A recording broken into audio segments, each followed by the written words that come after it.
Hey guys, welcome to a Fran Storytime special. So this is something magical that happened to me, I'll say a few weeks back. Let's set the scene. I was at my auntie's 50th birthday party, outside with my cousin. It was dark, around 11 p.m, and we were sitting on the front porch, and there was a beautiful light coming from the moon, but other than that, pretty dark. And we were sitting looking, and there was grass, and then from the grass there came some concrete, if you can visualize that in your head.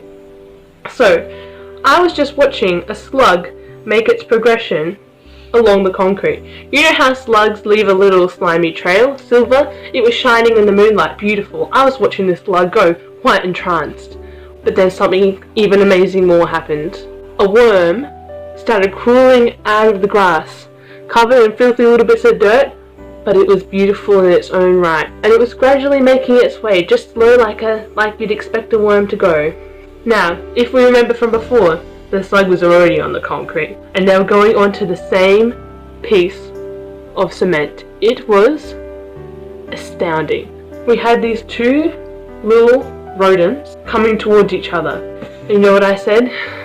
It's exactly like Romeo and Juliet, coming together by the cover of night. Their parents wouldn't allow them to be together, thought they were too different, but here were two lovers who made it anyway. They might not be the same species, but love is still love, even depending on the species, if you know what I'm talking about. So there was a worm coming towards the slug, and I thought, surely this is a coincidence. They're not actually going towards each other, but it turns out I was wrong, and the slugs were right. The slug and the worm. They were gradually getting closer and closer together. Sometimes one of them would move towards one of them, and sometimes the other one would move, and sometimes they'd just stay still, or they'd both move, but they were definitely going towards each other.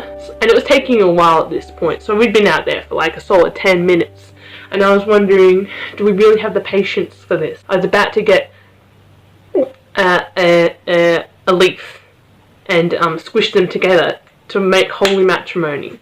But then I decided best let nature run its course. And eventually, the worm started veering off in a direction away from the slug. And so I guess maybe it was just never meant to be. The worm and the slug never met in contact-wise. Only in the spirit. And it was a bit sad, but a bit beautiful. And then, eventually I went back inside. Yeah, just wanted to share that with you guys. Anyone had any similar experiences? I want to hear up below. Do you think I should have touched it with the leaf? Or do you think I should have let them go just like I did? Thanks for listening. I hope you've taken something from this story. Don't forget to like and subscribe. Yeah, that too. Thank you. Donate down below.